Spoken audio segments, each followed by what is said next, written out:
Hey guys, today we are going to talk about types of free camping um, in case you want to do some free camping.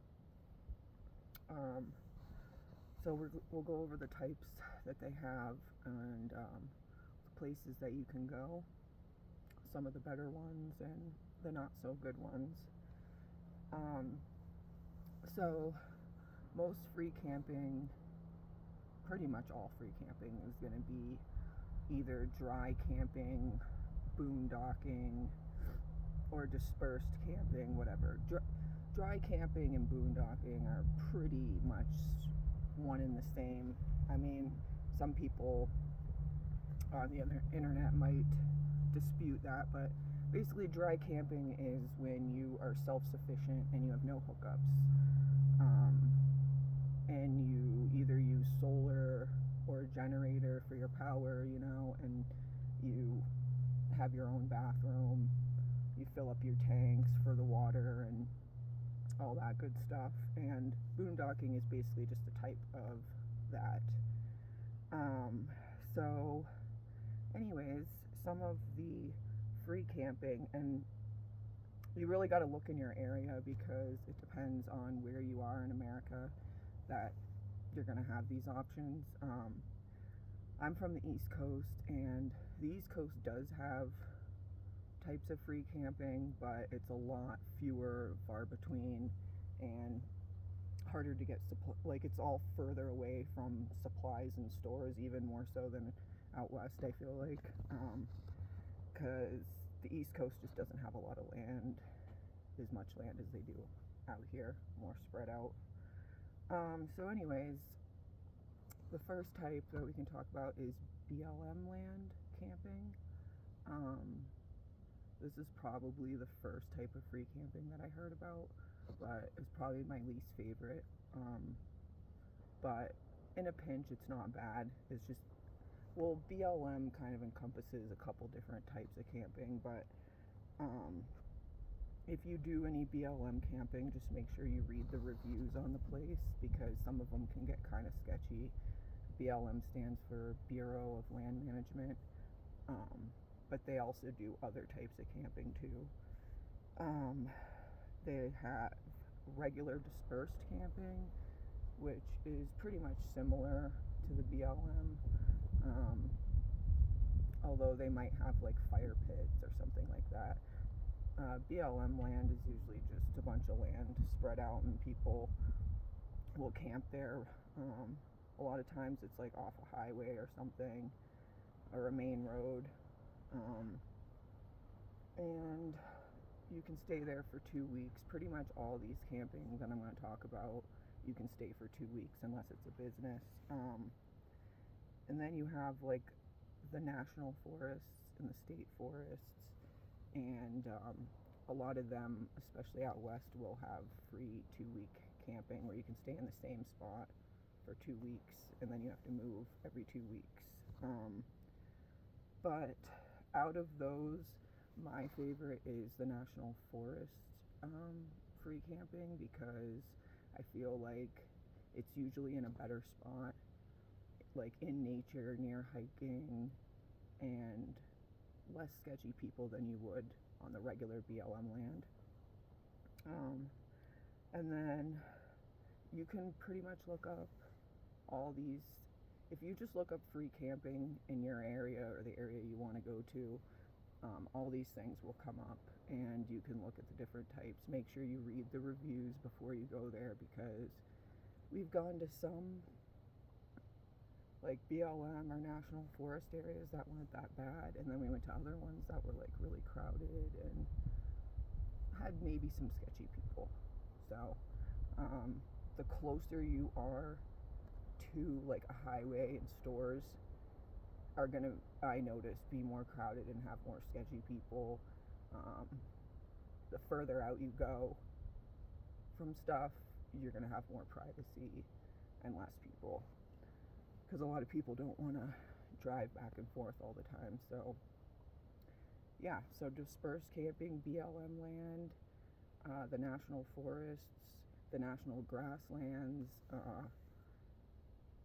any type of national thing. So, and sometimes with the national forest too, they will have like bathrooms on the way, just like pit toilets and stuff, which they usually don't have at the BLM. But all these types of camping, you're not going to have, any amenities basically. A lot, but some of the national forests and the state parks do have paid camping that you can do, which is usually not super expensive, but that's not really our thing. It just depends on what kind of camping you're into and how much money you want to spend.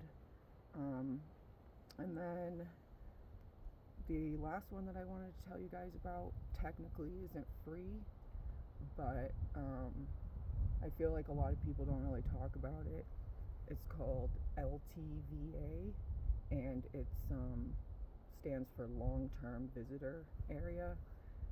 This is only something you can do in the winter. It's usually, I think it's either mid-September or the beginning of October until April. So basically there's 10 LTVAs on the border of Arizona and California, kind of along the same area but spread out like a couple hours. There's different ones. Well, a couple of them are in the same area. Quartzsite's probably the most popular one. But anyways, you pay $200. Well, I think it's actually $180 if you want to do the full 6 months, and you can stay in the same spot for 6 months for that whole winter if you want. And it's pretty cool. I mean, that's the first thing we did when we came out here. But you definitely want to do your research on the LTVAs to figure out which one is right for you. The one in Quartzsite's can get pretty crowded. I think that's, like I said, the most popular one, and they actually have a couple LTVAs right there. So, and then there's a couple other ones spread out. There's one closer to Yuma, Arizona, on the border, and you can also stay there for less time and pay less money. But that's part of the BLM land. They started them in the 80s, and just as for snowbirds, as a winter getaway type of thing. But yeah, while it's not free, like I said, if you need somewhere to go for 6 months and you want to post up, rest up, and I mean $200 for 6 months is pretty affordable.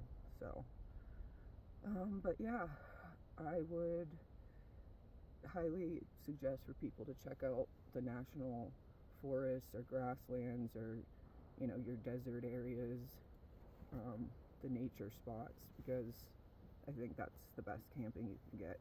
But if you feel like you need a break, you can always go to one of the national or state park paid ones that they're usually $15 to $25 or something, depending on the area. I mean, they can be more. I've seen some in Florida that were $40 a night, but though it's by the ocean and it's a whole thing. So yeah, so those are the types of free camping. It's really easy to Google BLM National Forest free camping. Just put free camping in your area and check out the LTVAs. If you're thinking about trying it out and you don't have a lot of money, that's a good option.